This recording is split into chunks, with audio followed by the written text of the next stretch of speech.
Yeah, we are back in business. So, okay, what do we got left? We've done Robo's side quest, we've done Magus, we've done Frog. Or actually, let's go down the list. So, that's Robo, Frog, Magus out of the way. Chrono doesn't really have one, or I guess his and Marle's are kind of tied up into one thing. Lucca's is the Sunstone quest. I actually don't even remember or her ultimate weapon is the Sunstone quest, but I don't even, yeah, you get the reviving of the forest subplot, which is sort of Lucca, the one where you sort of flesh out Lucca's backstory a little bit. And again, it's one of those ones where there's not really a whole lot sort of setting it up that much. Basically, just the fact that if the sort of the bitterness that you see in Lucca's mom a little bit, and that's basically all the setup you get for reviving the forest, for the end of the resolution of the forest revival subplot.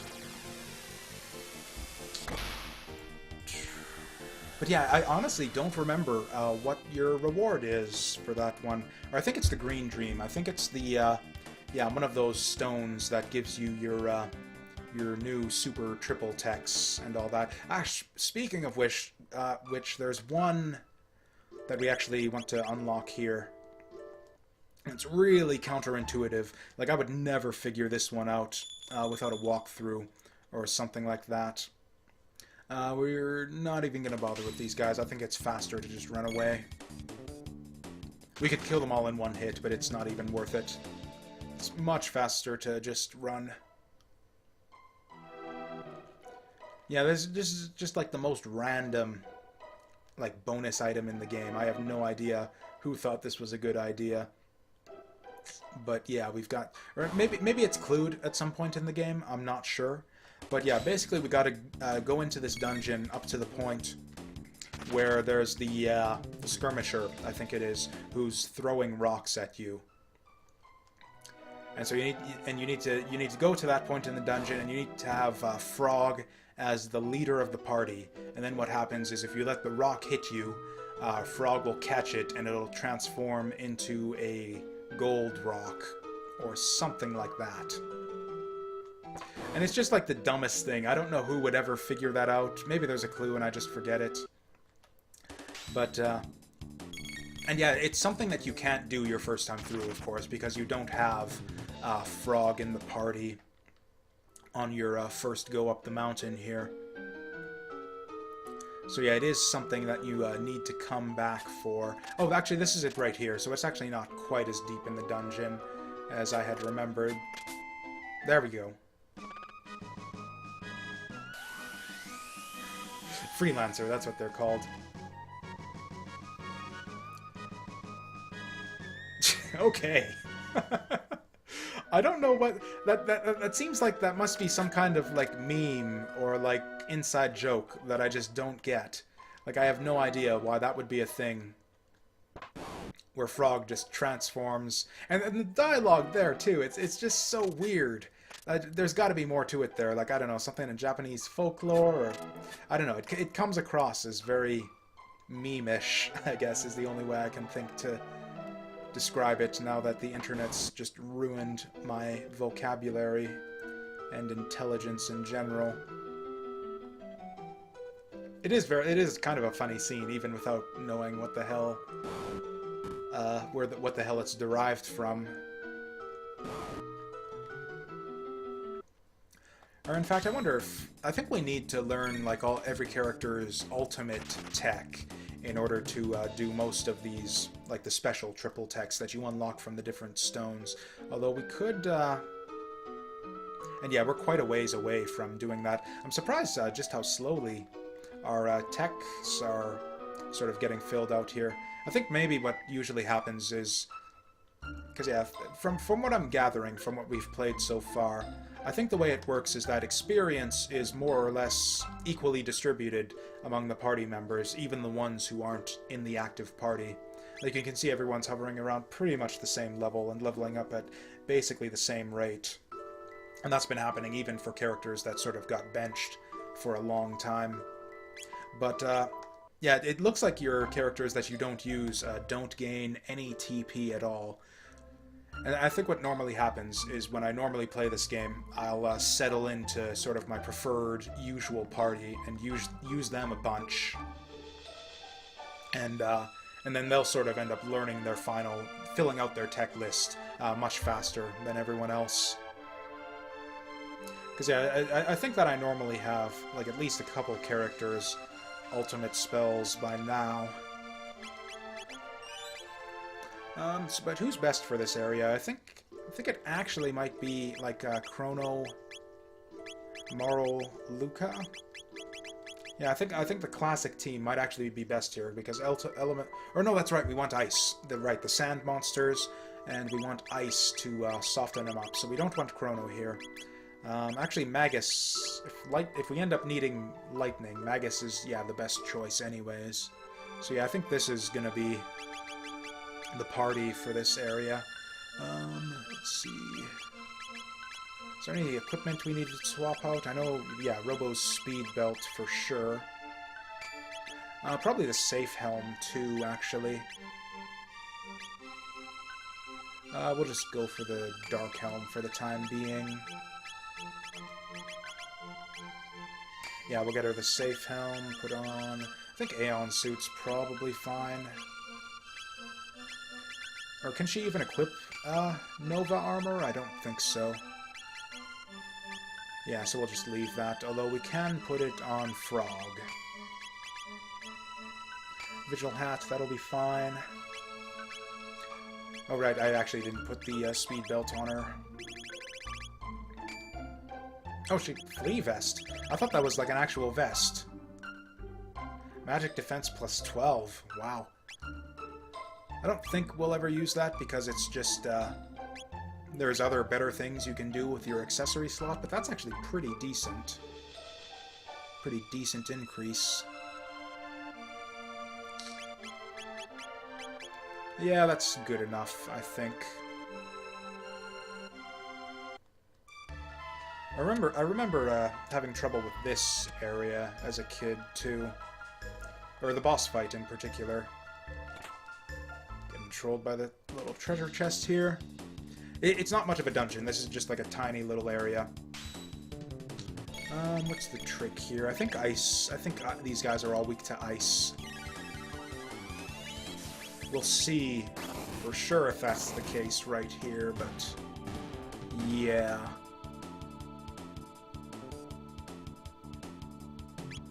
So what do we do about this? She still doesn't really have any good double techs with Frog. Or I guess he's not exactly weak to water. I think physical attacks are the thing to do here, but whatever. We'll just go ahead with this anyway, so hopefully it'll finish him. That'll do it. Finally see that, oh, I missed what that dual tech was. Probably something new for Frog and Marle. Oh, double cure. That actually might not be half bad for the upcoming boss fight. Although it actually probably will be, since we'll be wanting them to... So yeah, it's funny, it's like we, yeah, earlier on... Oh, that's neat, I never noticed that. She has, like, her own unique defensive pose for when the, shell effect is on her. That's really cute. And, like, not just because it's her, but it's just, like, a cute thing in general. But that's a thing that they do in this game. Huh. We'll try Ice Water. Let's see if that'll do the trick. Finish him off.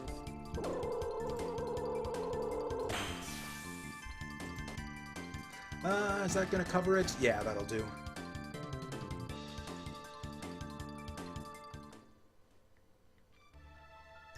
You know, since Magus, like, sort of levitates around, you'd think he wouldn't be affected by, like, the sort of moving sand in this dungeon, but I guess, I don't know. I guess he's actually secretly, like, kind of a bro, and he, like, doesn't want to leave the party members behind, so he's just kind of pretending to go along with it? I don't know.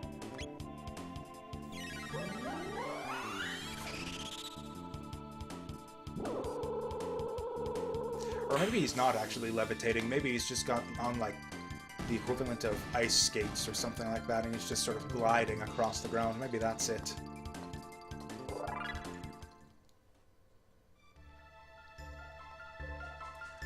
But yeah, whatever it is, he is still affected by the moving sand.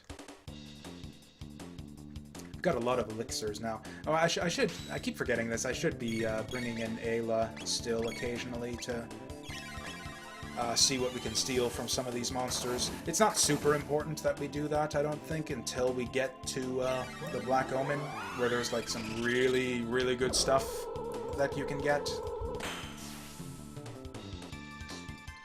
But even so, it kind of distresses me that I've been forgetting that all this time.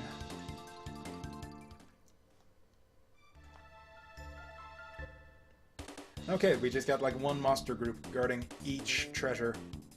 And the treasures aren't even that good.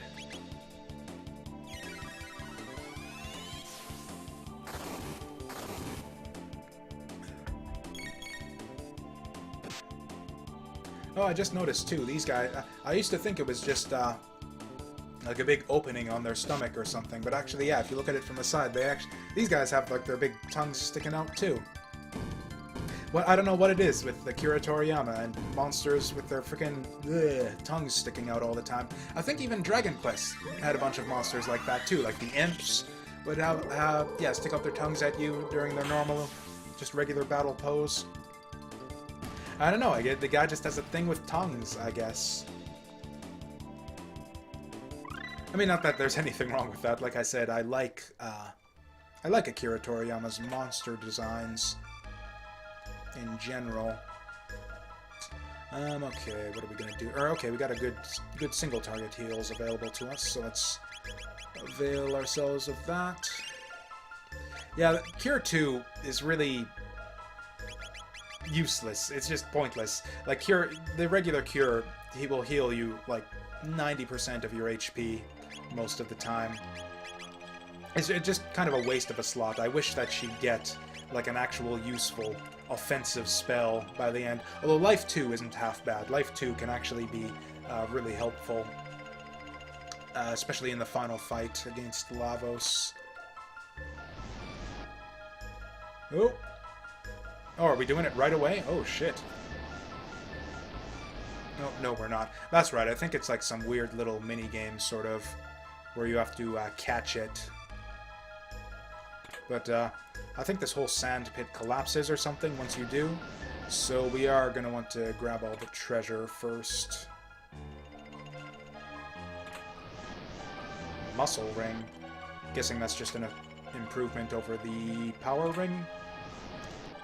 Okay, let's check and see if we got any new... I really kind of miss the optimize option from Final Fantasy games at this time. It's just such a nice, convenient feature. Surprised that it's not in here, because I'm pretty sure this game is, like, post-dates Final Fantasy VI and the like. You know, I actually don't know about the hero medal for Frog. We don't actually use him for his, like, attack power that often, really.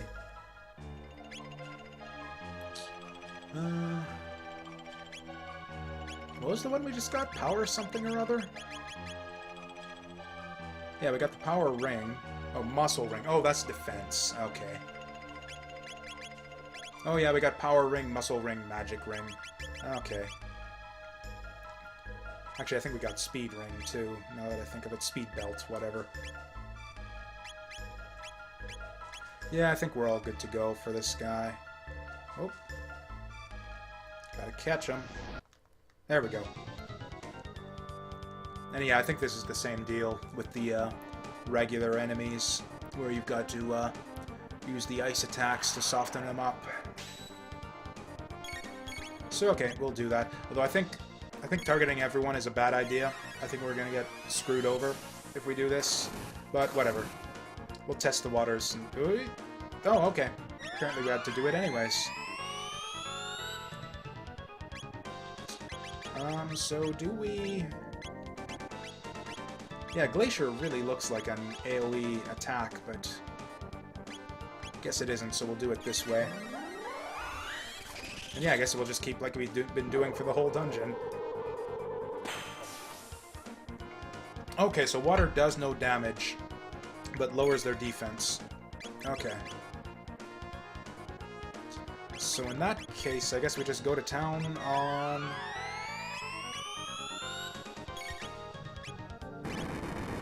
Okay. Then I guess, yeah, we use... Oh, okay, that didn't really do anything. Okay, so we'll just have her keep on with the ice there. And then I think we'll use Leap Slash from Frog. Okay, and yeah, we'll just keep going like this then. I guess the one weakness of Magus as a character, even though he's got a decent sort of basic attack, he doesn't actually have any techs that are physical based. So this, yeah, 340 seems to be the best he can do. I actually don't know what order is the best to kill these guys in, but whatever. We'll just try what we're doing.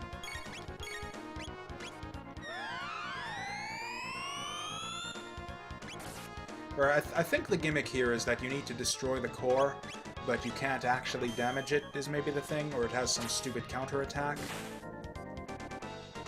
Something like that, I feel. Oh dear. We might need to do something about that. I don't know what it is about the tongue attacks, but they all tend to do, like, just tons of damage in this game. So I think we're gonna have Magus pick up the slack with a, another Ice 2 here. Or, you know what, we'll try a Leap Slash on the core, see what happens. We're on high HP. I'm sure it's nothing that bad. Oh, regular damage. Oh. Huh. I guess we just keep going then. What was that bit? Runs away when core is lost? So is he just gonna, like, bugger off and then we'll have to fight him again? Or, I don't know what that was supposed to mean. Oh, now it's serious. Well, we can try other elements, I guess. Oh. Actually, we might need Frog on healing duty now, too, now that he's bringing out the AoE. Yep, that's pretty worthless. Yep, defense power up. That's not great.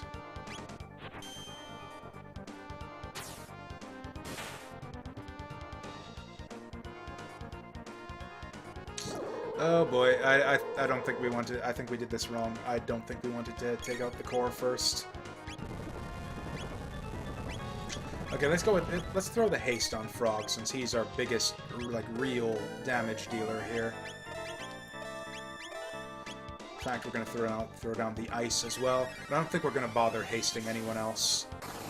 In fact, we might even have Magus on ether duty in a moment here.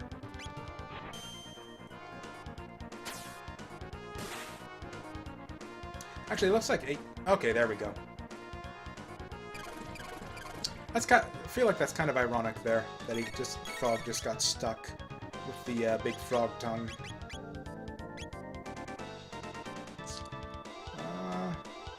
Oh wait, no, that's Magus's HP. Yeah, Frog is fine, or MP. Yeah, Frog is fine for MP. We're just gonna keep doing this. And then... Yeah, Marle can just heal people up, I guess. Once again, Frog just kind of doing all of the work here. He is a really well-balanced character, I think. He's like one of the few characters, or actually I guess it's basically just him and Robo, who are like a very good balance of healing and physical attacks and magical attacks. Although I think Frog has slightly better magic than Robo, and Robo has slightly better physical damage than Frog.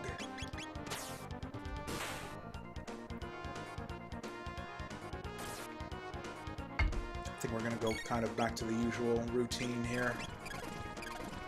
Good grief. Okay, so I guess that's going on her now.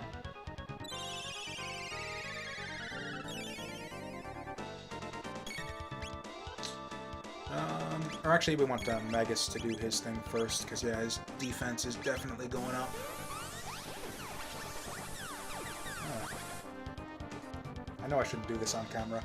I need to be more conscious of what I'm doing with my face. It's just, I don't know, whenever I get the dry lips in the winter, I got the bad habit of just chewing my lips.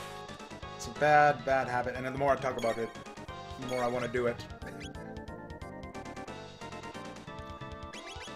There's no reason at all to do Ice 2, really, is there? Since it's just 0 damage, lower defense. So yeah, we might as well just save that, what is it, 6 MP difference or whatever it is.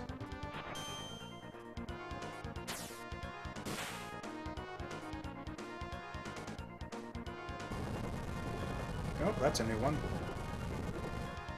Good grief.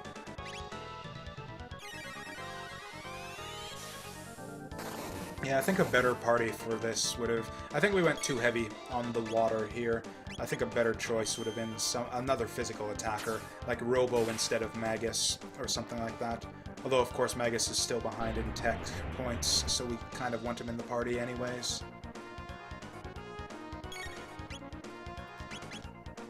Yeah, and this fight really just kind of demonstrates, too, how Marle is just not cut out for healing duty. It's just so many of the most dangerous attacks in the game are, like, will hit everyone in the party, and she doesn't have a heal that hits everyone in the party. It's just ridiculous. How, like, you're the main character whose sole purpose, it seems, based on the spell list, is support and healing, and she's, like, the only healing character who doesn't have an AoE heal. Just, I don't know. I feel like they kind of dropped the ball with Marle's spell list in this game.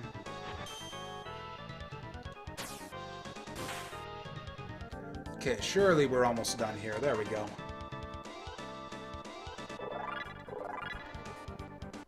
Okay, so that's that. We rescued the forest, I guess.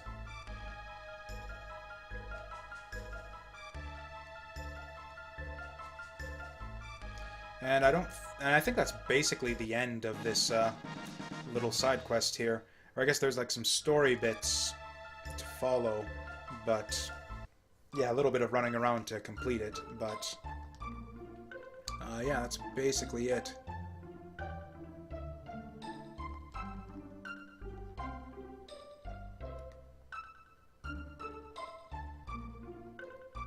Huh.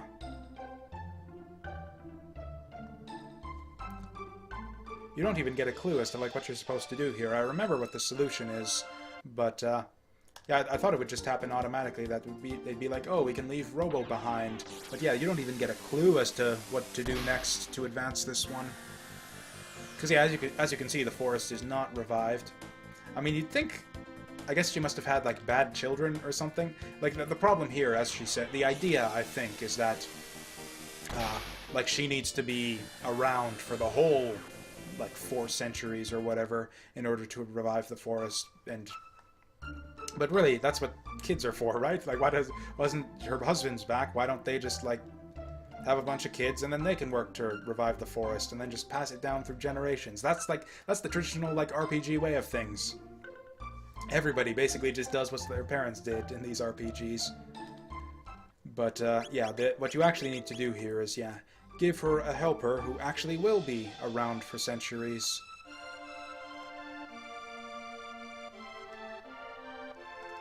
Just like that. And yeah, you get these cute little animations from Robo, sort of tilling the fields and all that too. I actually think he has a few different ones.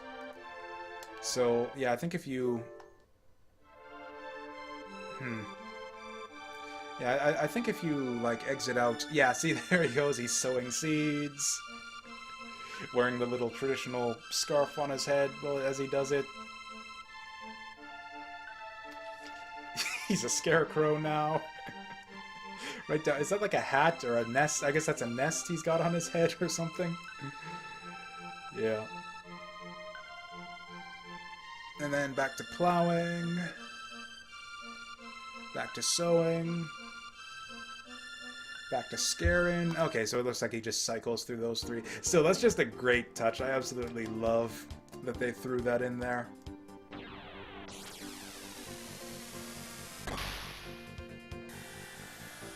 And yeah, the forest is back now.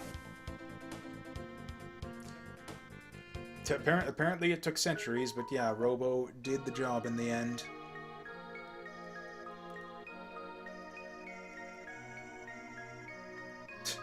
And yeah, now he's like their forest deity or something. Oh. Oh, okay, this is your benefit. You get to buy status prevention equipment here, which is actually pretty useless, or sorry, useful. Useful. We don't really have anything better to spend our money on at this point, so one more visual hat. Yeah, we might as well have one. In fact, might as well have 3. Like I said, I think there's literally nothing else worth spending money on for the whole rest of the game, so...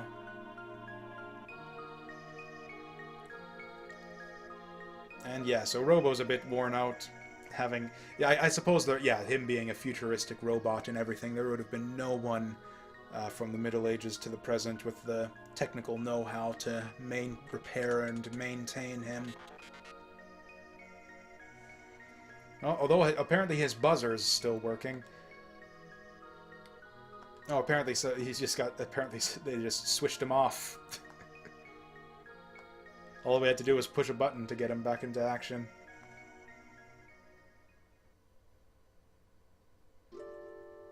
So yeah, we get a great little scene here too in the forest. This is a really memorable. There's actually all kinds of just like I was talking about like the dungeons and stuff too, but just the game in general has a lot of like really great and memorable scenes like this, I think, and you get like the unique poses for all the characters too, as they sit around the campfire and.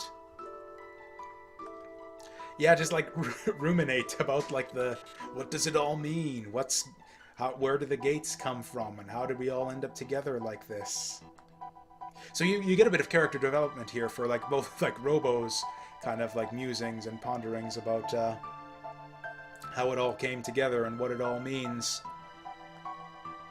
And I think the sequel kind of explores like what Robo's talking about right here too, like the unseen force from beyond time and space sort of guiding things along. I think that comes in as a bit of a larger factor in Chrono Cross, if I remember correctly.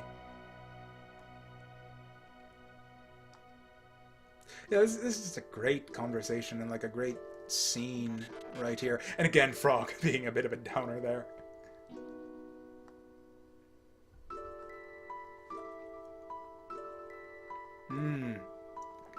And that's the, trigger for where Lucca's bit comes into the next. And of course, Crono's just sleeping there, it looks like, through the whole thing, just to give him an excuse to not say anything, as usual.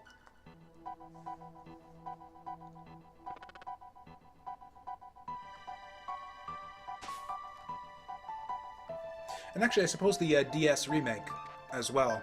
Because I think the idea that was sort of retconned in the sequels is that this entity they're talking about is the Time Devourer, I think is the idea here. Or I mean, not here, since like I said, it was all a retcon, but like in Chrono Cross and in some of the bonus content that they put in the DS remake.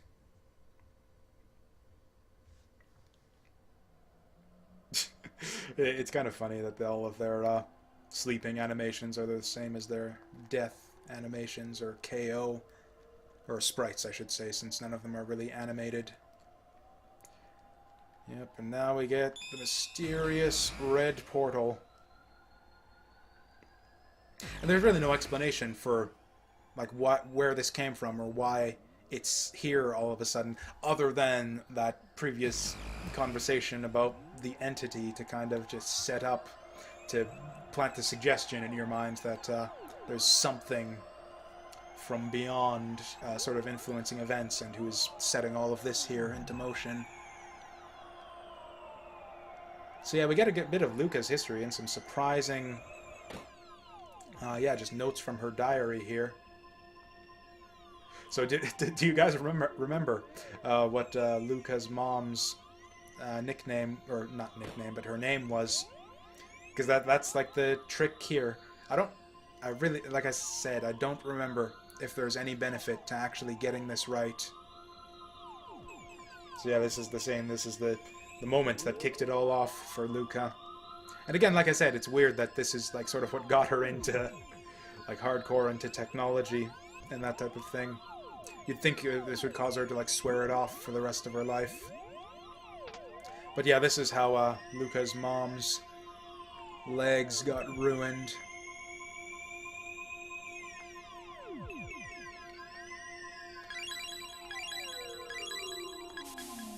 Lara. Oh, they actually tell you her name right there, so you don't even have to remember it. Just have to pay attention.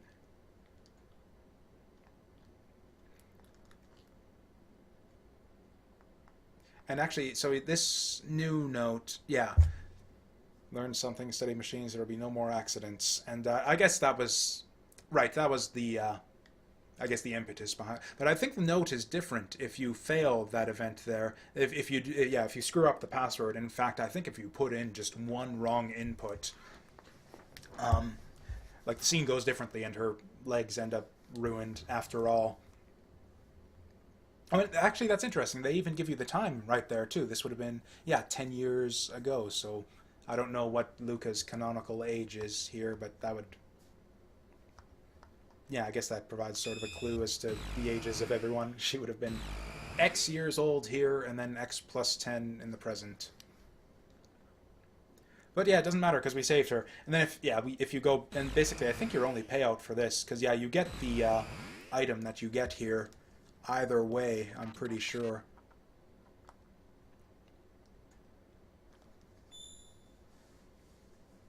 Yeah, like it's not like he doesn't give this thing to you if you screw up the password in that little sideshow. Yeah, this is all the same. Right? I think there might be like a different conversation where he like sort of asks her about what happened or consoles her or something like that. I don't remember. I'm almost tempted to go back and just check and see, but that'll be something for, I don't know, maybe YouTube or something afterwards. Just to see all of the alternate scenes that you can... I guess that would be the ultimate, like, 100% thorough playthrough. Oh, she's gonna take a walk. They had to throw that in there. So yeah, she's all better now. And that's really your only payoff for that event.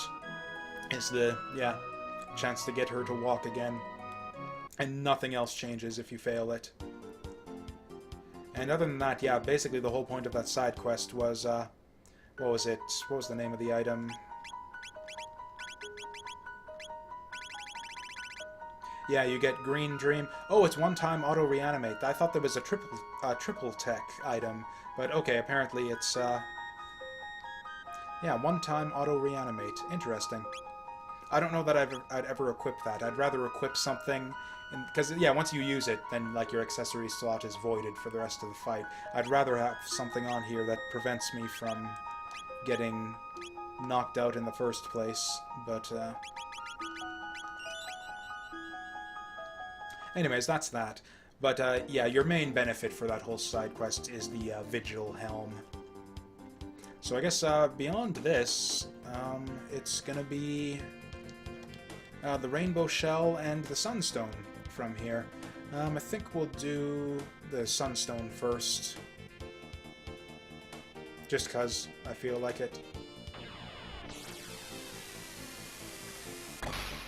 And then onward to the Black Omen, and I don't know, will we finish the game today? We might. I've got a couple hours yet to go before I've got to leave. So yeah, we might actually get things done. Is there anything else we've got to do? Or I guess we can always go back to the end of time and see what the old man has to say, because he'll let you know. Like, he has those clues about... Or actually, that's one other thing we should do. Or okay, we'll do Son of Sun first. Oh yeah, I never did find that red mail. It's not a huge deal. We can just equip it on... Okay, so what's the trick here? I think we still want Magus again just for the TP. I don't... You'd think that a fire monster would be weak to... Actually, oh yeah, that's right. We want to... Oh, I forget what the trick was for this fight. Like, I know the one of the tricks is that he only does fire attacks.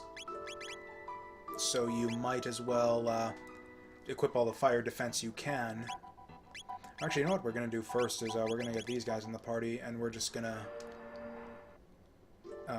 shelter up. Just... Or I guess we could go to an inn, but whatever. We can just buy more shelters anytime we want. So yeah, the party is going to be... Probably the fastest party members, actually, would be the best one. The best thing to do. Let's just go based on TP. That's what we've been doing this whole time. So Frog is out. Probably still Ayla and Robo, actually. It's probably still the two of them. And so to that end, we swap out that speed belt again.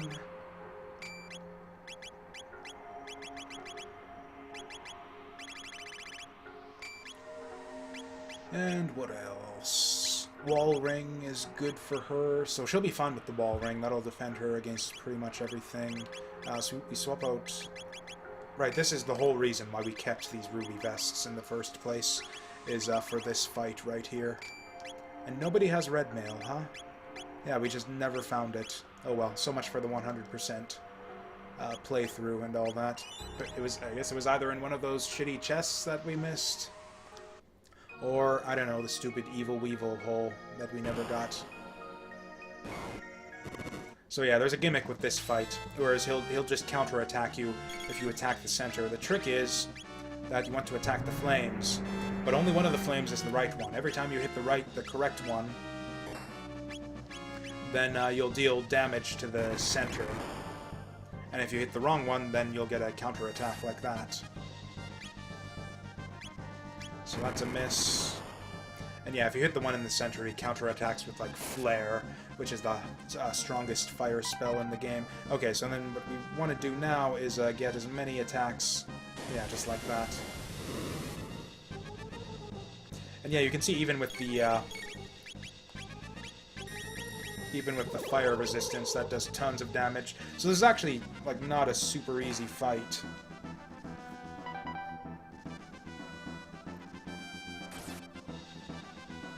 In fact, we have pretty... Or no, Robo's going to be our main healer, and I think he's up next anyways. I don't know what the... I think there's a trick to knowing which flame is the correct one, but I don't remember what the trick is. Like, it animates the same as the others. There's no cycle to the positions or anything. Or I guess one trick you could do is just use an AoE spell, and then just eat all of their counterattacks, but then you'll know which is the right one. Yeah, now he's going to shuffle them. Yeah, there's not really any way to keep track of it, and then it just resets them anyways afterwards. Okay, I think we have Robo on, like, permanent healing duty from here.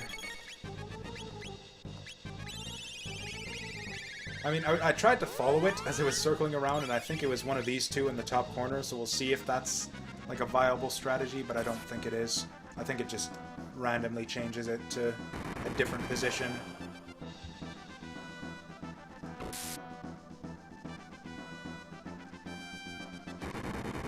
Yeah, it's lucky if you can get it on the first couple tries, because then you get just that many more hits on it. Oh dear. Looks like that extra magic defense wasn't really enough to, yeah, do it for her there. Okay, so we're gonna see how this attack resolves, and then adjust accordingly. Da-da-da-da. Damn it!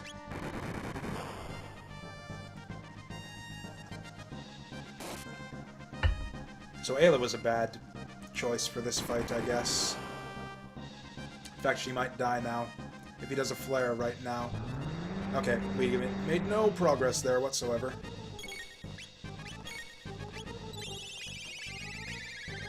Okay.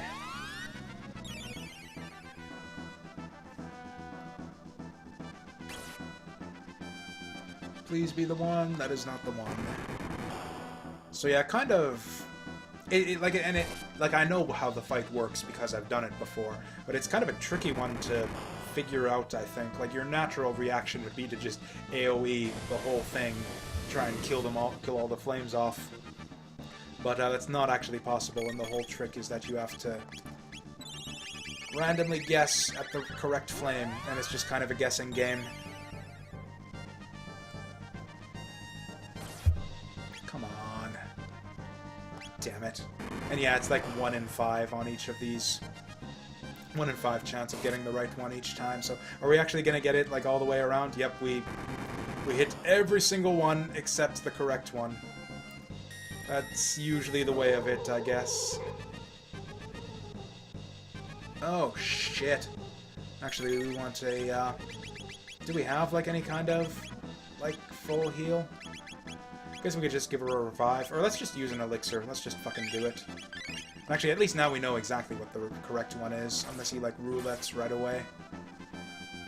I don't think you need to do it that many times. Like, I seem to remember occasionally having an easy time with this fight. Oh. So is she going to target the position or just the correct one? Oh, hey. I don't know if we just got lucky there or what, but, yeah, I think we're just going to go to town. We're not even going to have Robo heal anymore. Because, yeah, I know I've gotten lucky runs before where I just, like, found the correct one first shot and just killed him before he could even roulette.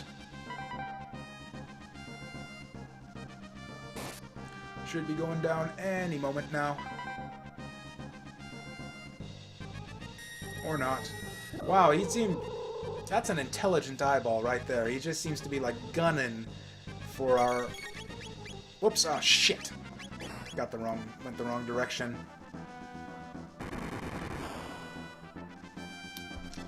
But he just, like, yeah, he's, like, literally not even used that attack against anyone else. He's just, like, going all out on our weakest member. Or I guess our strongest member, since Ayla's strong and all that, but our person with the weakest magic defense.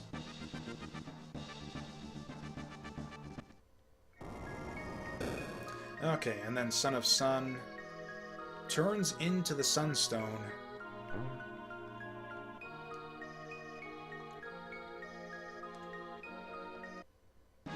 Oh, that's very convenient that that happens to be exactly the amount of time, the amount of years we can travel back in. That was a weird way of phrasing that, but whatever. It's technically accurate, so we'll go with it. And yeah, so what happens here, and I think it won't happen because we did the whole event with the chicken man, where we gave his grandmother jerky or something like that. Or no, that's right, that's the maze. Alright, okay, we need to go, like, all the way over. Actually, I'm gonna double check this. I don't think this guy gets new stuff, but he might. Oh, this is the one. Actually, there's no way to check your supply, but I'm not going to bother at this point since we've already done it, but I was right in the end. That is where you get the red mail from, is by trading in 10 of each of all of the hunting items to him. Completely... I did remember that, I guess. Like I said, that was the first thing I said when I went in there, is, oh yeah, we get the red mail later on by trading stuff, but I second-guessed myself, and I did not follow through. So yeah, basically you put it down here, but what happens is, yeah, you gotta wait 65 million years, but if you don't do the event to make the mayor less of an asshole, then what happens is he just steals it. Like, he's like, oh, I found this sunstone, and I'm gonna hoard it for myself, because I like shiny things. But if you actually, like, give his ancestor the jerky, and they teach everyone the value of sharing and friendship and all of that shit, then he won't take it. So I think... Do we have to go all the way to the future? I mean, he said 65 million, so I guess technically the present would suffice, but whatever. We'll give it a few extra 1,000 years just to be sure. Oh. Oh, that's right, he's not... he's gonna take it anyways, but the thing is he won't give it back if you didn't do that sub-quest. And he will just give it back to you, or put it back in its place if you do it.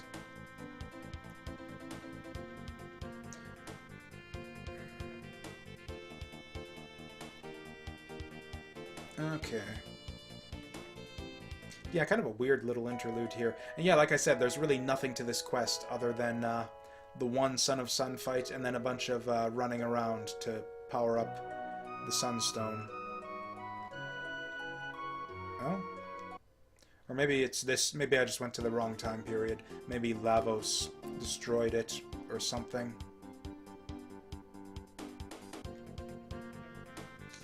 Is it here? No, it was up here.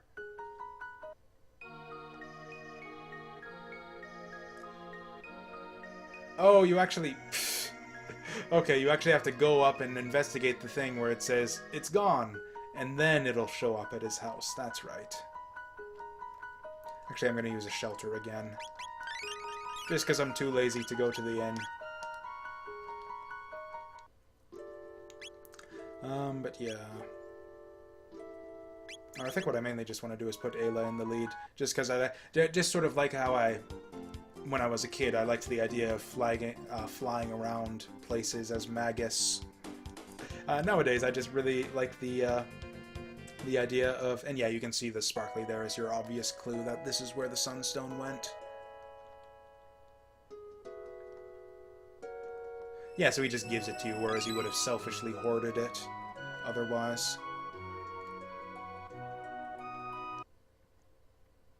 And yeah, he did say Moonstone, so it still needs some time to power up. So then we go back, put it back, and then travel to the future, and then we'll be done with it. And that's basically all there is to the quest line. Or actually, that's not true. We have to ferry it to Tabin, I think, to actually get the goodies from it. But yeah, that's it. No dungeon. No real plot or anything of the sort. Just go fight the dude, then put the stone in the place, then see the stone get stolen, then talk to the guy who stole it, then get the stone in the future, and then take it to the inventor guy to build stuff with. Very simple, if a bit convoluted. Oh, okay. And also have Lucca in the party, so okay. There's one extra step there.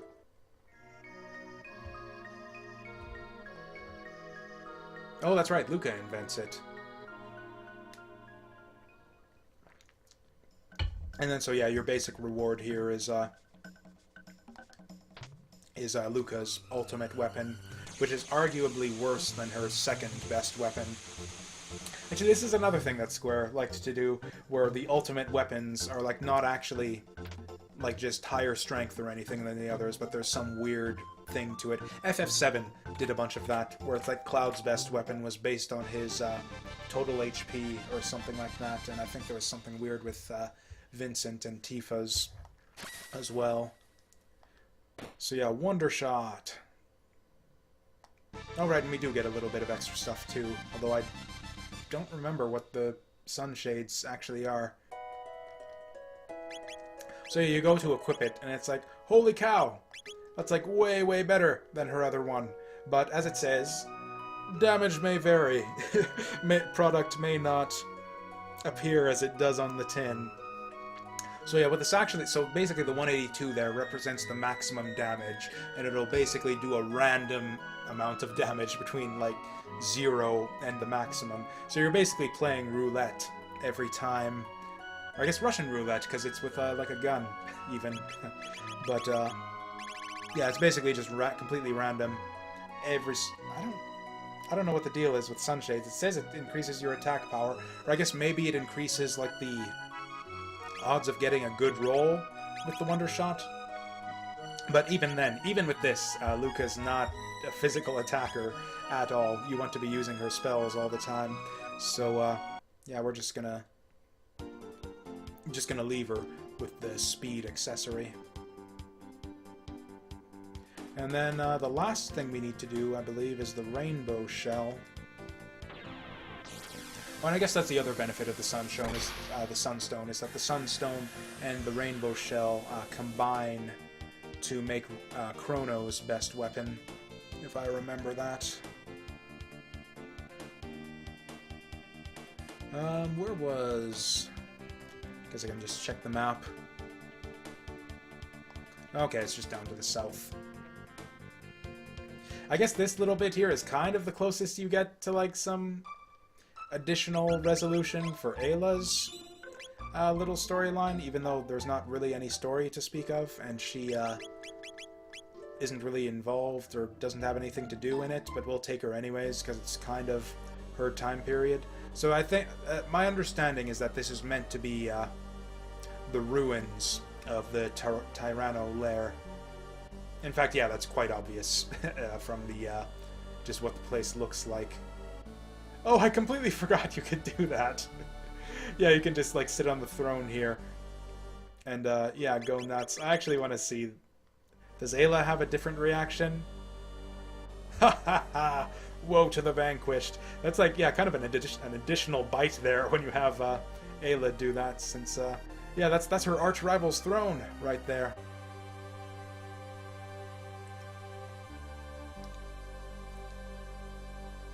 Anyways, I just think it's pretty funny. Oh. Oh yeah, we want lightning magic here. But I think Magus will be fine for that. Or actually, probably just regular attacks are good enough.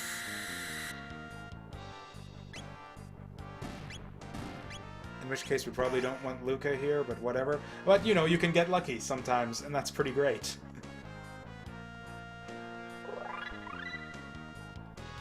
Oh, hey, we got a new double tech with Ayla. I might actually... Yeah, I feel like I've been kind of falling behind with exhibiting these double and triple techs. So yeah, we're actually just going to use that one, assuming these guys survive the lightning, which I'd say they probably won't.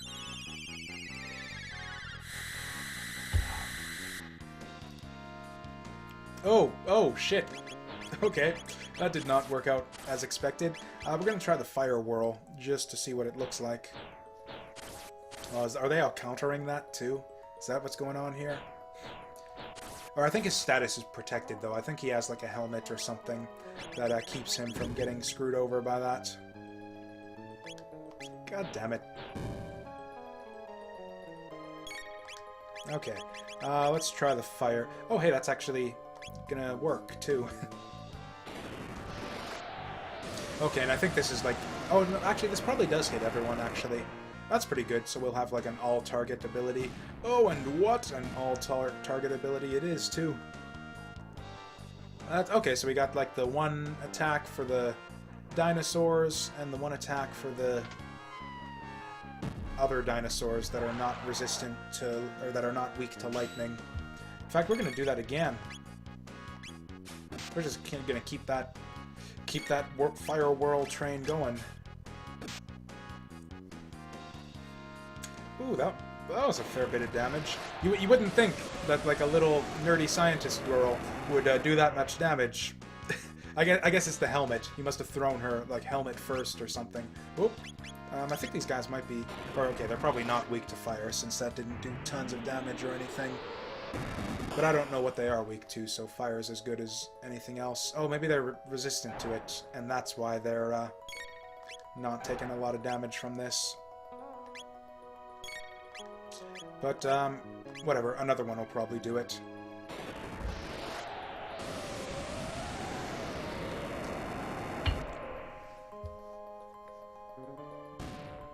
There we go.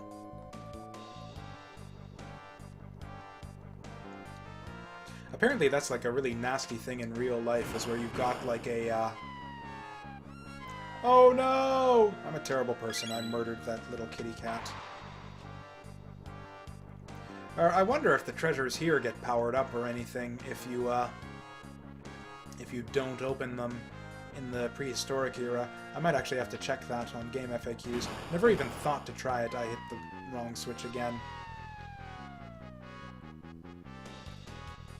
Or which one was it? I don't want to fight the stupid monkeys again. I think it was this one. There we go. Oh yeah, we need some healing right now too. Or I guess hers is good enough. I'm actually not... I'm gonna go out of my way to not heal... oh shit! Ah, damn it. I didn't want to hit that. Hopefully it'll let me run.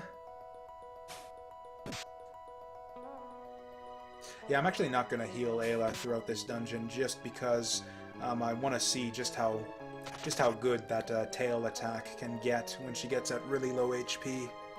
Because yeah, if we can get her down to like critical or something, maybe she'll just be able to one-shot everything with that. Also, kind of interesting how they there's no battle music for some reason for this dungeon. I don't remember if it was like that in the original Tyranno lair or not. I think it might have been, but I don't quite remember.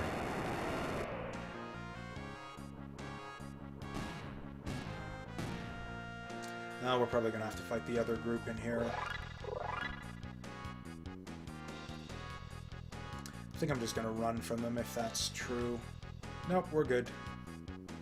Or, you know what, I think I will actually heal Magus, though. God, we are actually taking a bit of damage through all this.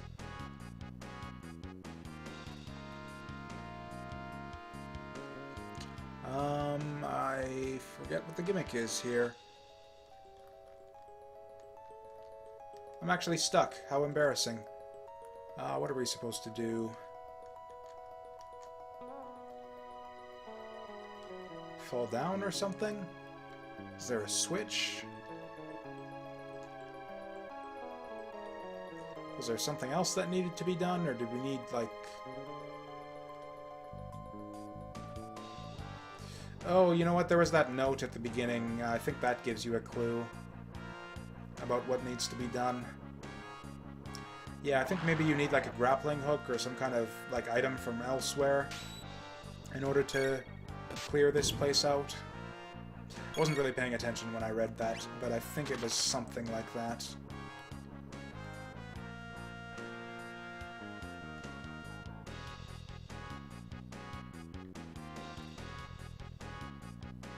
What does he say?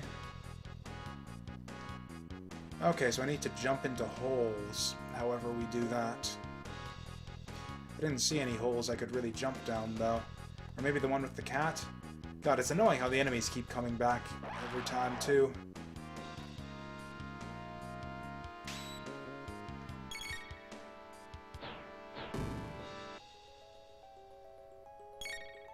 There we go.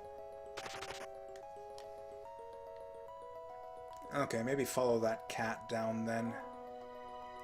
It was this one?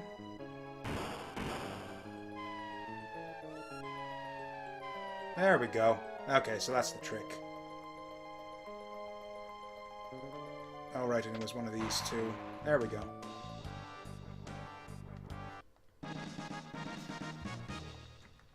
Don't know who we're going to give these power tabs to. Yeah, sure, let's hit the other switch, see what we get out of it. Eh, that's not too bad. Magus can just take them all out. Oops.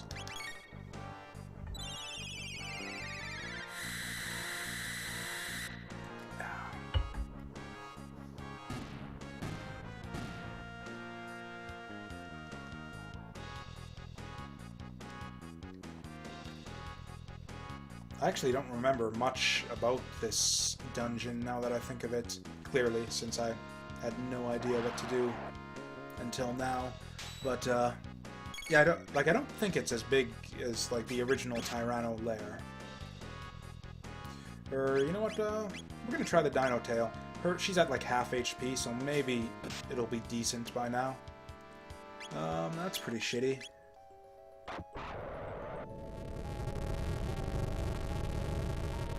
Okay. Hey, that's some damage. Okay, so I think we're just gonna probably have her do that for the rest of the dungeon, for those, or at least for those apes, since Magus can kind of clear everything else a little bit more efficiently. Oh, and hey, actually, we got the full ether now to maybe sustain Dino Tails for the rest of the dungeon. I think maybe we give the extra power tabs to Ayla, since like all of her, because most of the other characters are going to be using like magic for the big difficult fights for the rest of the game. Okay, so we have Magus do the lightning, and that'll probably weaken the ape enough that we can finish him off with. Or okay, we'll roll the dice with Lucca's Wonder Shot here. Uh-oh. But if that doesn't work, then we'll go with the Rock Throw.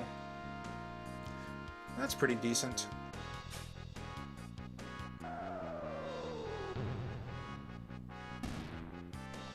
Okay, and now's probably a good time for a full ether.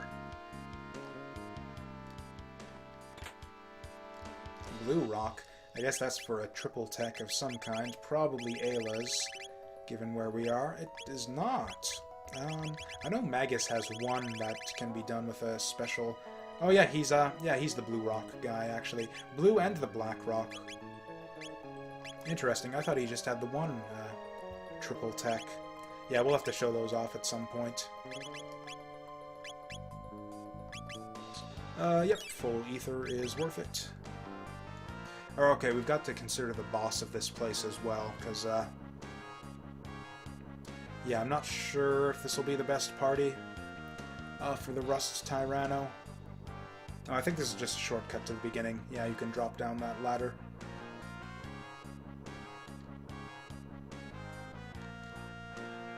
But yeah, we actually do get, like, sort of a full and proper dungeon for this side quest. Although there actually is some story to it in the end. Ah! So yeah, apparently the wall ring isn't doing much to defend her from magic, so maybe this will help.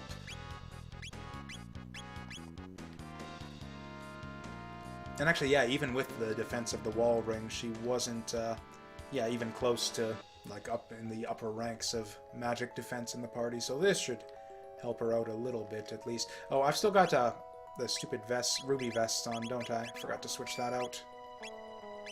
Who else has got those on?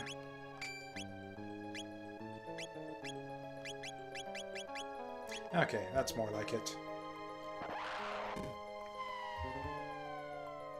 Or I can't remember if there's another version of Nizbel in this dungeon or not. I think it's just Rust Tyranno is all we've got to worry about. Oh, shit. Well, we'll see how this goes. Or we'll do the same thing. Roll the dice, and then finish them off.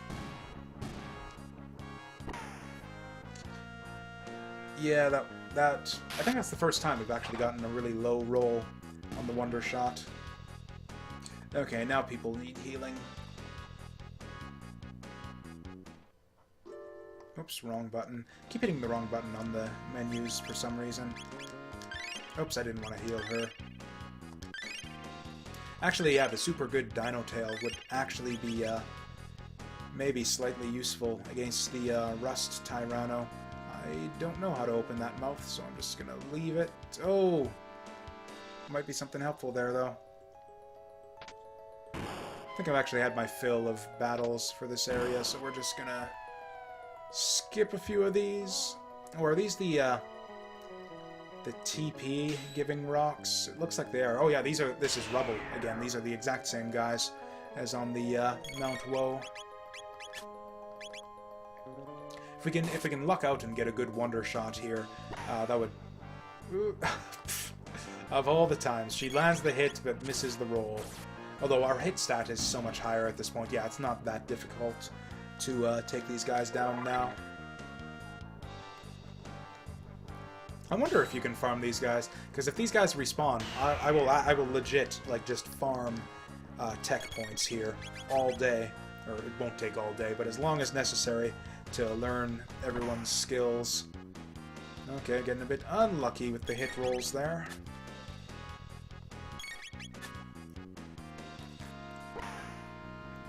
There we go.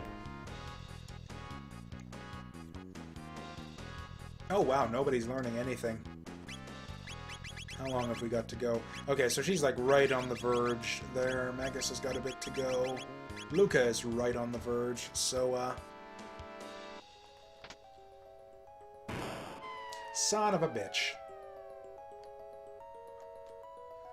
Oh well. Oh, actually, this will get us, was this the staircase for that other mouth there? Okay, so this is Rust Tyranno here. We do not want to do this yet, because I think that you get teleported out of the dungeon if you, clear the boss too early.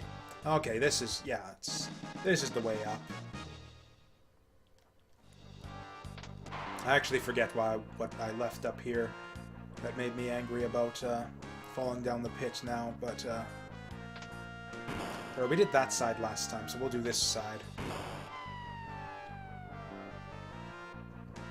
Oh, hey, we actually got some treasure. What is it? Frenzy Band. I don't know what that is. 80% counterattack rate? Well, shit. I think we're actually going to leave that off for the time being, though, just because, like, we got the boss fight coming up, and he's not going to be doing a lot of, attacks that we'll be able to counter. This looks kind of annoying, but, or what did we determine was the weakness here? I think it was fire. And then we'll just do... We'll do a flint. Or no, that's right, he resists fire. Shit. Oh, right, until they resist... What was the weakness then? Must have been ice. Anyways, we fucked this up. I think I'm just going to try to run before this gets any worse.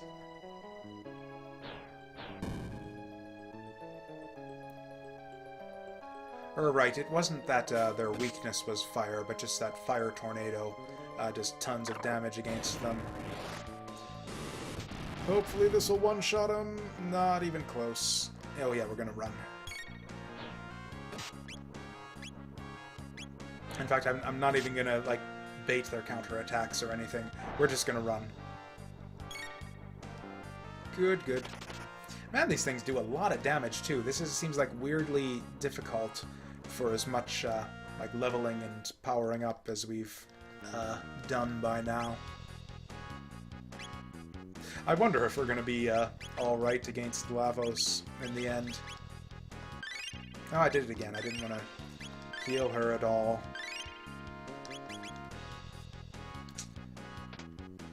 Okay, so now we got the boss fight coming up right after this.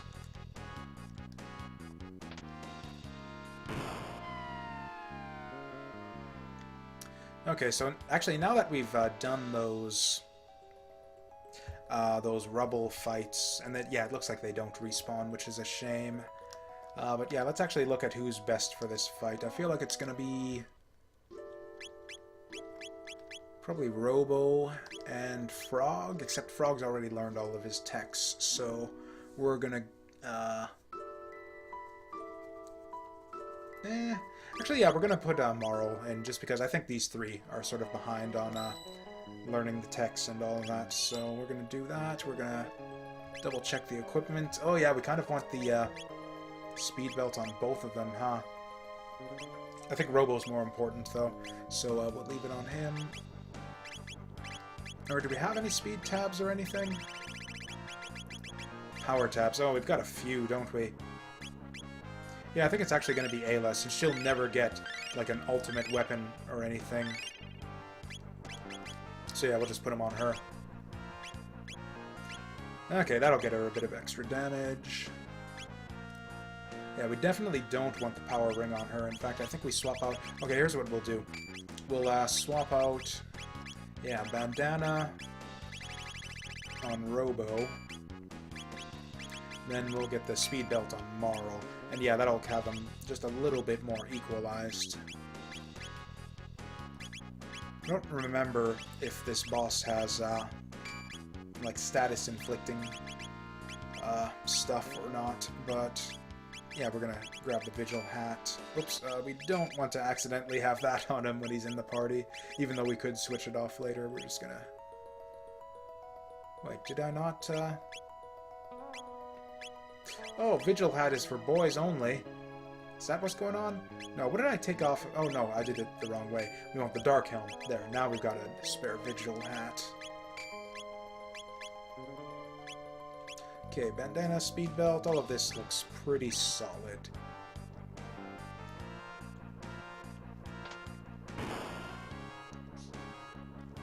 Okay, and then the strategy for this fight is just like full single target damage, basically.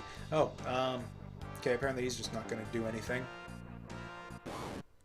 Unless you try to get... Okay, he's fine if you go around on that side, but that's his bad side. If you try to go around him there, then he'll fight you. Yep, and he's got nothing but the counter-attack here, so, or the countdown attack, so... Or, yeah, Dino Tail's probably not worth it. We're gonna go for some double techs, actually. Beast Toss I don't think is gonna work. But we'll go for some haste for sure. Put it on her first, since she's a little bit behind the curve speed-wise. And then, yeah, that'll actually put her probably in alignment for some of the double techs. Yeah, she can do with Ayla. We're going to try the cube toss. I remember that being a really strong one back in the day. Actually, I wonder if lightning is actually necessary for this guy. I don't think it is. Well, that's a good bit of damage. That might be a new record, actually.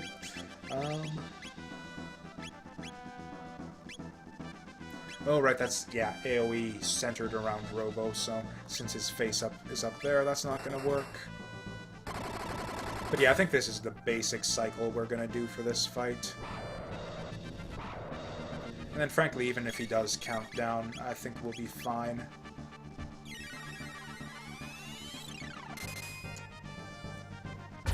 I don't think I've ever seen any... Or, that's actually not true. When we went to fight Lavos, we saw an attack that does over 800 damage. But I don't think anything but, like, Lavos and some of the stuff in the Black Omen is ever going to do, like, yeah, more than the 865 damage we've got here. Or 865 HP, that is, that Robo has. Actually, does she have a double tech with Robo, maybe, that we could try out, since they're gonna sync up right now? Got Ice Tackle. That seems a bit weak, but we'll try it.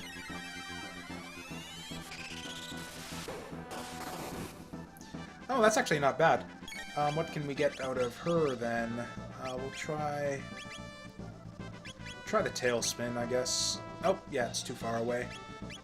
We'll go... You know, it looks like, yeah, Rock Throw's not going to work, so it looks like it's Cat Attack. Yeah, alas, there is no suplexing of, yeah, trains or giant metal dinosaurs or anything like that in this game. If anything's too big, you can't lift it up in the air and suplex it in this game. I guess Ayla just doesn't have, like, just the sheer raw manpower that Sabin did in FF6. I think that would be... They'd make a cute couple, though. I'd like to see fan... Like, okay, not that kind of fan art, but, you know, like, just, like, cute fan art of them, like, arm wrestling or something. Ayla and Sabin. Make it happen.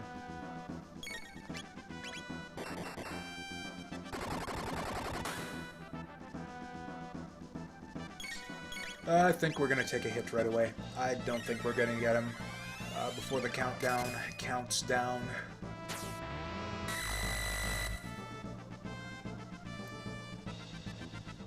Yep, we're about to get fucked. I'm actually just going to do a quick heal beam just in case this, like, wipes out Ayla or something.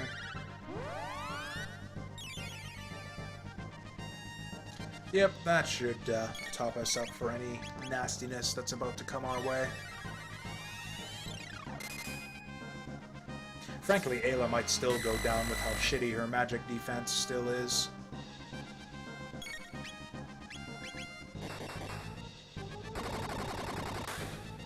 Come on, that's gotta be it. How much HP can this... Hey, there we go! We didn't even get to see the big fireball attack.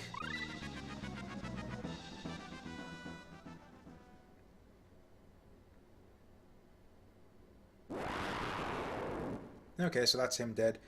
I really remember that sound effect. Generally, the emulator, I find, emulates the sound really well. Or at least as far as I remember. I don't know the specifics. I've never done a side-by-side comparison. But in general, this game sounds like how I remember it sounding back in the day. But I don't know, something seems off about the dinosaur screams. I feel like they were different back in the day. Oh, come on, Robo, what the hell? Come on, we got Robo. Alright, I guess Marle here is the weak link. If we put, I don't know, maybe Chrono in or something, they'd be able to lift it. Oh, they'll actually let me go through this whole stupid scene again, won't they? But yeah, you'd think Robo and Ayla alone would be able to take this. Like, who at the castle? It's like, yeah, it would probably take, like, all the king's horses and all the king's men to equal the strength of just Robo and Ayla here.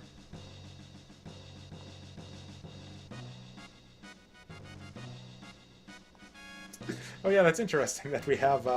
Oh, for the sake of Ayla, is it? kind of interesting that they were still on like speaking terms here at the castle with all that. Like we are still fugitives, aren't we? Like aren't we wanted for kidnap? I guess that's true. He doesn't have, like I was saying earlier, he doesn't have any connection with the characters we've got in the party right now. I don't know if he'd react differently if like we had Chrono here or something. Or have we actually been pardoned at this point? Like what if I put Chrono in?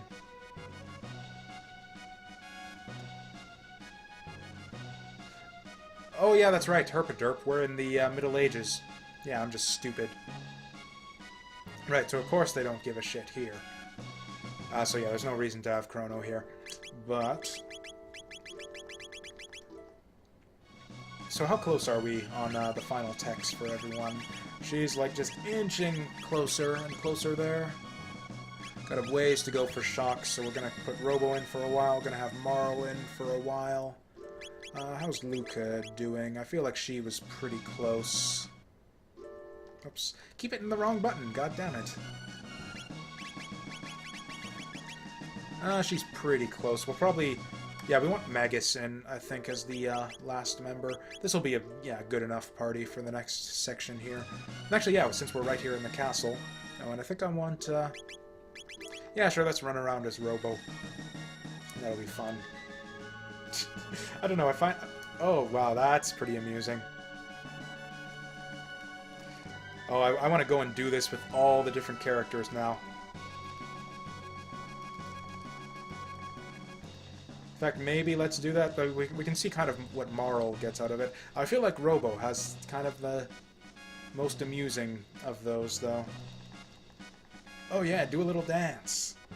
Just like doing a little jig there, little belly dance for us. Or I think this girl will let us sleep. Even Robo sleeps in a bed. Like, what? Why? What's the point?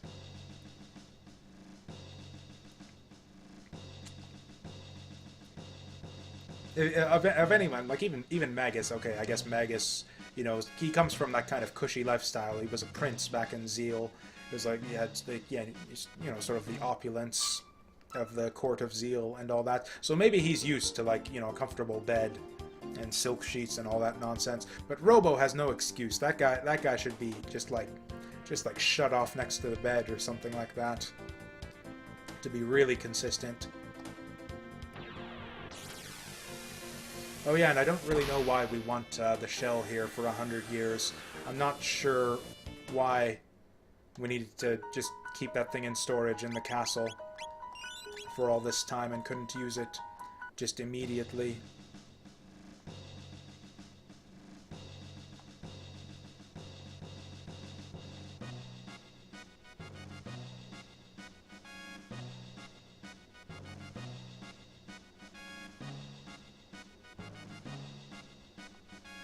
Okay, so he's basically... I kind of forget what's going on here. So this is basically the bit where we sort of flesh out Marle's backstory, or not really her backstory, because we kind of get what she's all about right off the bat. She's just kind of the rebellious tomboy princess type character here. Not even really tomboyish if you look at sort of the way she acts and the way she dresses and all that. But even so, I think that's kind of the idea behind her character, is just the rebellious teenager who is also a princess and doesn't want to sort of fulfill her role in the kingdom and all of that.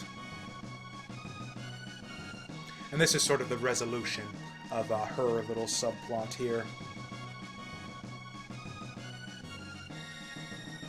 Okay, so here the Chancellor's trying to be a shit here. Rather suspiciously, not the first suspicious Chancellor. And in fact, this guy's done a whole lot already to make us suspicious of him.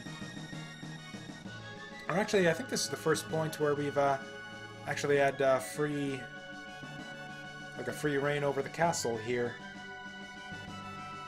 Or free roaming throughout the castle. Oh yeah, new stairs.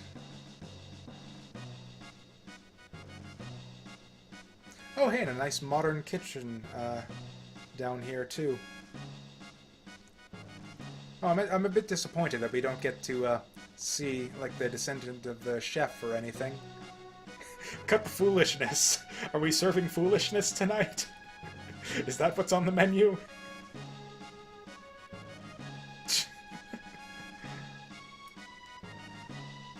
I get maybe that's like a type of mushroom, the type of mushroom that grows in the forest here. Yep, got the locked chest there. Pretty sure I remember what's in there.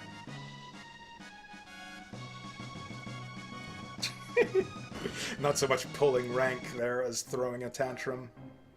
And we get the lovely trial music as well. Once again, they just had to bring this back. They knew that this scene here and this music and all of that was just so good that they had to come up with some excuse to use it again.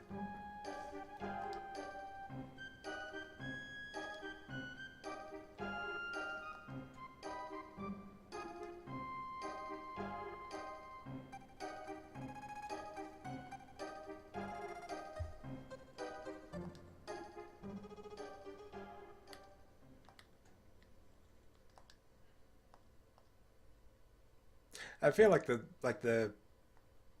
way this plot kind of unfolds is a bit stupid. Just like the Chancellor's evil plot is to hide the rainbow shell that's in the castle, in like basically the spot where it's supposed to be. It's like, the rainbow shell went missing. Have you checked the storage area where we would naturally keep like our royal keepsakes and all of that?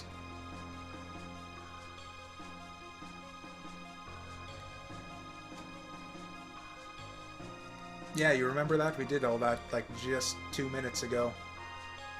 Actually, for dramatic effect, we'll have Marle take the lead here. And yeah, that's where that other staircase leads. I don't know what happens if you try to go down there first. I think there's a guard or something. Enter or leave. Okay.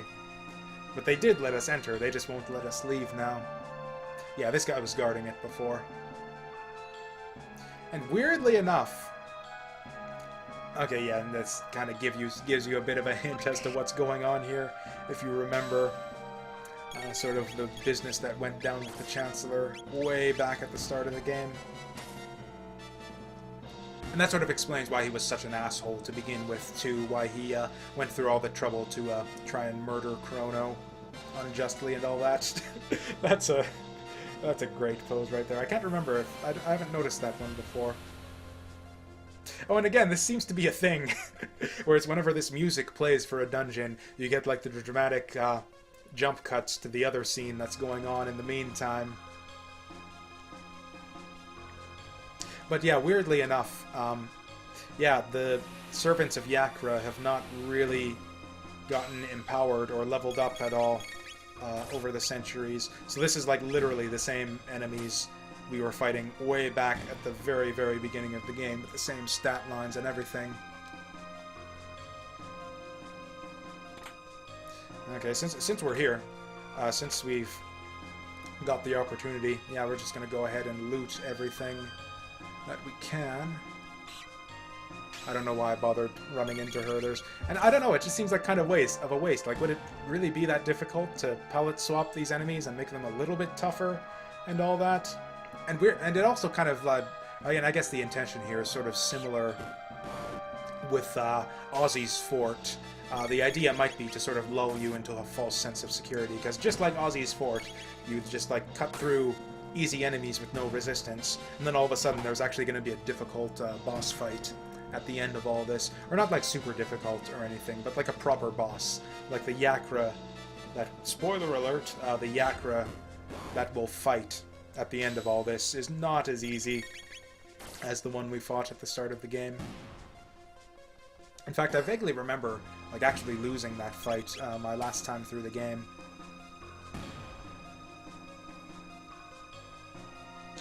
Okay.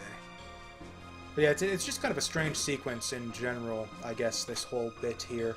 But, you know, they kind of needed to do something to, I guess, sort of give Marle to do. Like, every other character got sort of, like, either their resolution or the sort of expansion and expounding on their backstory and all of that in all of these subquests. It's like, oh yeah, the Rainbow Shell, it was in storage this whole time.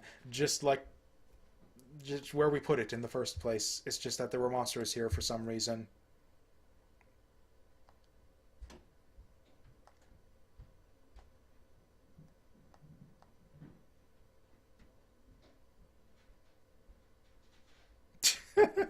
Oh, Robo's gonna cry. That actually might, maybe I've been giving him too much shit all this time. Maybe he does have the occasional good line to deliver during these story scenes. It's really amazing though, just how they like set it up, where each character has their own unique bit of dialogue to deliver, depending on who's in the party at each given point in the story. Like FF6 did something similar, but not quite as well. Like basically, some party members would have sort of generic dialogue that they would deliver at certain points in the story, where it's like if sometimes you need like you have like your main party member who's the one who's mainly involved in the story, and one of the backup party members has to chime in and say something or other for some reason to keep the conversation going, I guess. And then usually that bit of dialogue that pops up for the other random party member will be, like, it won't be unique to that party member, it'll just be some random bit of dialogue. Like, for example, if you have Cyan in your party, or for some of those story scenes I'm talking about, like, he won't do his accent as that extra party member. He'll just have the same bit of generic dialogue that any party member will have, and that's if you put him in the party at that point in the story. Whereas in this game, every single character has something different to say if they're in the party at different story points. I'm half tempted. I was half tempted at the outset of this playthrough to sort of do a playthrough like that, where I just replay each of the story scenes a few different times to see what all the different characters have to say.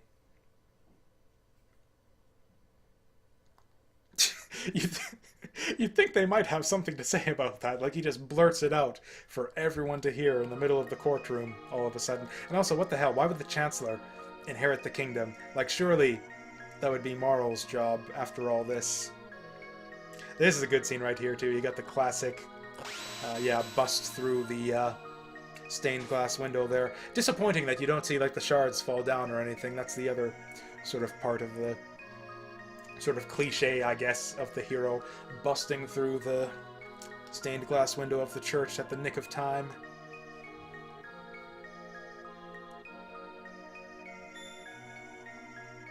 As if the guards were really going to keep us out in the first place if we really wanted to... If it were really that important to save her dad anything, you think they'd just, like, give him a little tap on the noggin with Robo's Robo arm just to get into the courtroom and save him. Oh, right. That little incantation there, Super Ultra Presto Transformo, reminded me that we still haven't checked in on Specchio in a while. He's probably upgraded to his final form by now. Or not the final form, but the final one that we'll be seeing. Yeah, we'll just go ahead. Probably... We'll see if he reacts to this or not, but if he doesn't, then we'll just go ahead with the ice tackle. And then, yeah, this will be the procedure for this fight. I don't think it's that difficult if you're careful. He has one attack, I think, that does tons of damage, but other than that, you're fine. Yeah, we've all got Vigil Helms, so that's not going to be a problem. I forgot to check if we all have the right accessories, but even if we don't, I think we'll be fine. Yeah, I think I forgot to put a speed item back on Robo, so that's going to be a bit of an issue, but it's fine. We'll be fine.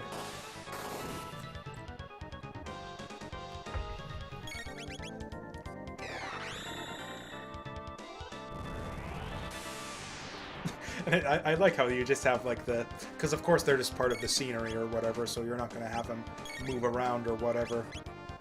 But I just like that there's, like, all of the people in the courtroom just watching all of this. Kind of a missed opportunity, because if you remember, back in the first trial, they would react to stuff that's going on, like to the testimony and stuff. The audience members have the animation. We'll do, like, the rah-rah or whatever. And it would be cool if they'd have just incorporated that into this fight here. Just, like, cheering you on as you fight Yakra. Yeah, this is where he does, I think, his big needle spin attack is what he's gearing up for right here, if he lives long enough to get it off.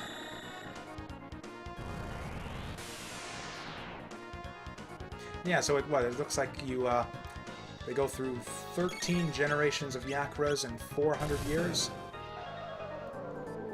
That makes him pretty long-lived, I think. Or pretty short-lived, actually. No, what would that be? That would be like a Yakra every... what, 14? 400 divided by 13? Actually, yeah, pretty short-lived, I guess.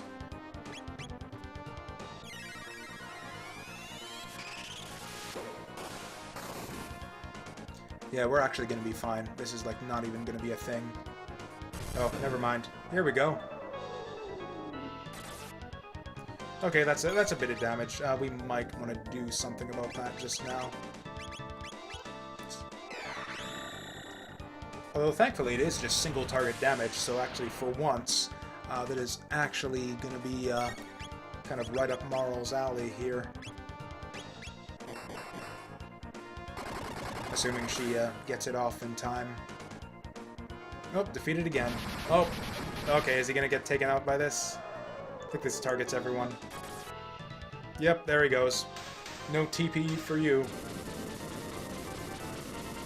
And yeah, I think I got taken out by that attack last time I played through the game. I just vaguely remember having to redo this fight. Oh well. Oh, and hey, we got like a little... Looks like he dropped a tab or something.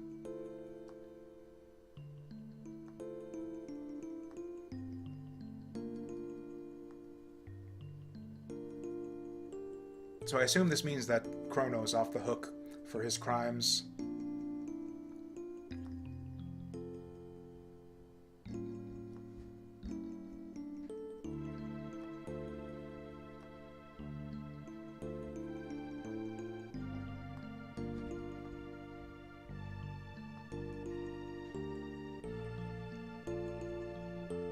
Oh, so it was all just based on a lie in the first place.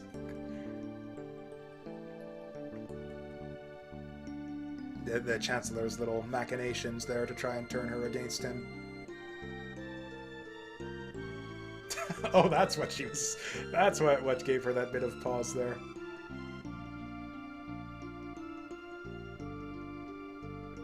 Oh, and of course she like goes right back into it.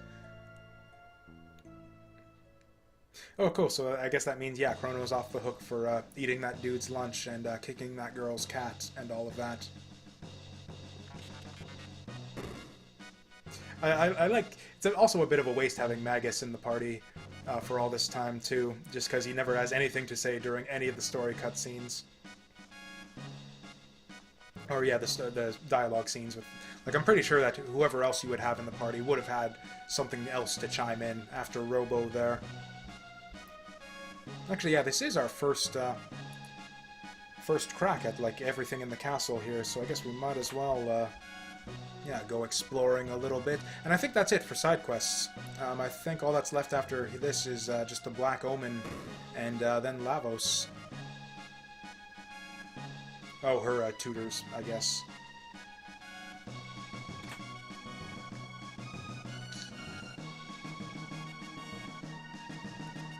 And yeah, we're gonna get, or actually we have an option right now, I think, between Prism Dress and Prism Helm, I think.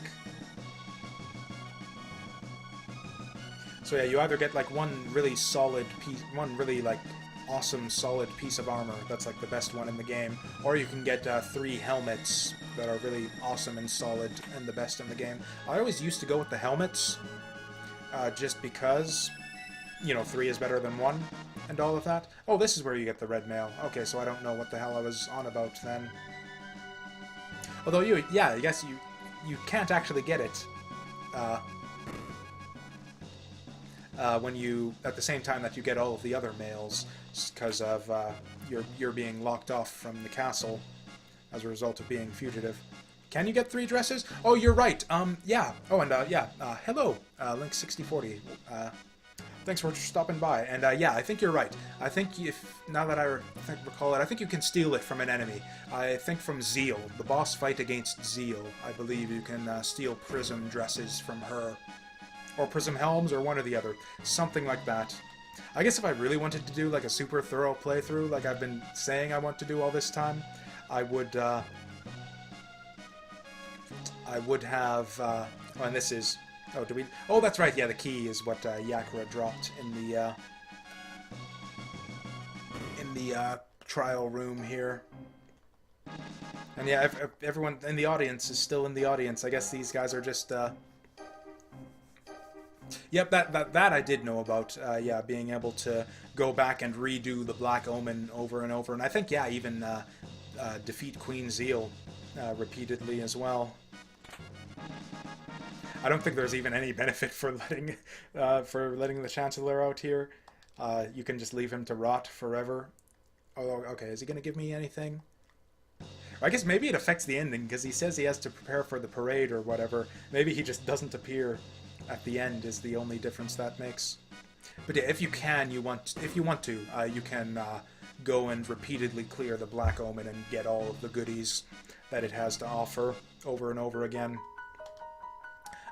We're not going to be that thorough. Like I said, this is going to be kind of a thorough playthrough, but we're not going to go that crazy with it. We're basically just doing all of the subplots and exploring all the areas and getting all of the treasures. Minus, like, I guess 5 at this point that we missed because I couldn't figure them out. Or we might as well rest. Or actually, no, there's no reason. This isn't the inn anyways. We might as well, and yeah, I think that was it, actually. And, yeah, Melkar said that he has stuff. Or do we have to go to the Rainbow Shell room? I think we have to go to the Rainbow Shell room to get our rewards. I can't remember if you fly to Medina and talk to him there, or if you go to the Rainbow Shell room. I must confess I was not paying attention to the dialogue there, but I think you go to the Rainbow Shell room to get all the goodies that are to be got here.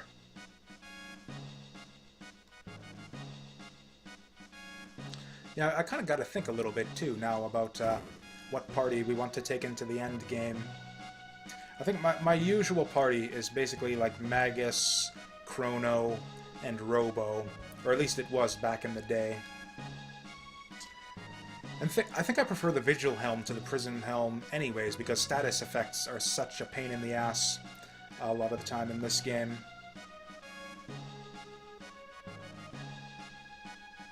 Okay, what is he gonna...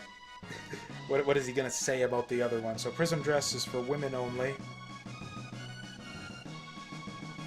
I'm not sure. Okay, I'm gonna go with the Prism Dress just because I don't think it matters in the end anyways. I was just curious to see what warning he had for the helm. But yeah, let's go with it. And then since we got the Sunstone already, we will be able to get the Rainbow Sword right now, I think is what's also going to happen.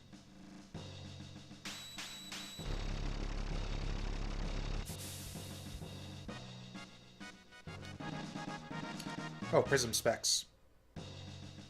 Oh, right, Prism Specs from the Sunstone, and then the Prism Dress from the Rainbow Shell, and then the, there we go, the Rainbow from the two of them together. So now I think we've got pretty much everyone fully decked out for the Black Omen. I think that may be a good place to take a brief little break here in just a minute. We're going to go to the end of time and just double check that I've done all the side quests, but I'm pretty sure that I've done all the side quests by now. Actually, one other thing I want to do while I'm here is I want to sell off some of my old equipment. Just, not that we care about money by now, but just to get it out of there, because it's really kind of clogging up the inventory when I go to do inventory management. So, yeah, the Star Sword, useless. Vedic Blade, useless. Arrow, useless. Shockwave, useless. The Giga Arm had that... No, one of these was good. Crisis Arm, that was his other ultimate weapon, but it's not even worth selling, so forget it. Useless, useless. Okay, Ruby Vest. We're done with the vests at this point. Least favorite character, that's a tough call. All of them have their good points, even Marle. I'd say almost objectively, Marle is the weakest character. I've gone on about that a little bit over the course of the game. She's sort of all about the healing and support spells. She doesn't have, like, an ultimate offensive spells. Like, you know, everyone else has, like, their big ultimate spell. Chrono's got Luminaire, the Dark Matter, the Flare, the Shock. She doesn't have anything like that. She's got Life, too. And if you're, like, leveled up properly, your characters don't get KO'd that often anyways. So it's like, what is even the point? Haste is really good, though. She's got a redeeming quality in haste. She's also got really good double techs with some of the characters, so that kind of lets her sort of punch above her weight, even beyond that. Also, I'm finding Magus used to be one of my favorites, but I'm actually not that crazy about him on this playthrough. I'm kind of starting to realize sort of just the strength and versatility of double techs in this game, and the fact that he doesn't have any, that he doesn't play nice with others, and doesn't have those extra double techs, really makes him, at least for a lot of the side quests and a lot of just some of the optional boss fights you do, I find him a little bit less useful than I remembered, at least. So yeah, that's all the stuff we want to sell off. All the other stuff is at least partially useful. Lucca's got her bad points too. She's got actually, I think I remember this at AGDQ. In terms of like damage output, she's one of the best characters in the game. Actually, her flare spell has like a crazy high magic multiplier. It's just like the oops. Looks like that fixed itself right away. But yeah, flare is basically like the best spell in the game for just raw damage output, and Lucca's got the highest magic stat, like natural magic growth in the game. But that's all she's got going for her. She's got no good support. That's the wrong bucket. We don't want to do that just yet. Yeah, we tried that already much earlier in the game. It did not go well. But yeah, in terms of like just likability and like personality and stuff, I'd say Lucca might be my least favorite character. And even then, I still like her. Like, I don't dislike Lucca or anything. It's just, I find the others a bit more charming. Ayla with her Ayla speak and big muscles, and the way she, like, fawns over Chrono and stuff, I find really endearing. Frog and his chivalry and kind of self-doubt and depression, I kind of relate to. And just the fact that he's a frog, and it's not easy being green and all that, I relate to that. Robo has some funny stuff to say. Alright, maybe Robo's my least favorite character. I've noticed he has kind of some boring lines going through the game. Anyways, what do we got left? I think all it's going to be is the Black Omen. So yeah, this is it. He's not going to tell us about it. We've done all the side quests, so this is it as far as stuff to do before going to the final battle. Oh wait, what? One of us is close to someone who needs help. Find this person fast. I don't know who that is. Did we miss a side quest?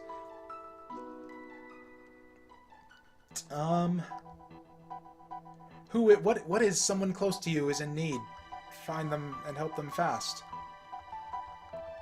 Damn it, did I miss a side? Because it's been ages since I played this game, so I'm not 100% on all the details. Did I miss a side quest? We've done Ozzy's Fort, we've done Robo, we've done Rainbow Shell and Sunstone now. We've done Cyrus and Frog's, the tomb there. Oops, I keep mashing A to go through the dialogue, and I keep accidentally talking to him. I'm sure everyone who's played RPGs before has run into this situation where it's like, oh no, this again, mash A, mash A, mash A. Oh, we triggered it again. We did regrow the forest. Yeah, we did that. That's Lucca's thing with the green dream. Yeah, we did that. Huh. Okay. Well, anyways, like I said, I'm gonna just take a quick bathroom break here and do refresh drinks and all of that. But while I'm on that break, I am going to I think I'm just gonna do a quick game FAQs run to make sure that or maybe it's Zeal. Maybe Zeal is the one who needs help, and we just have to go kill her and all that. But yeah, that's we're just gonna take a quick break and come back in a minute.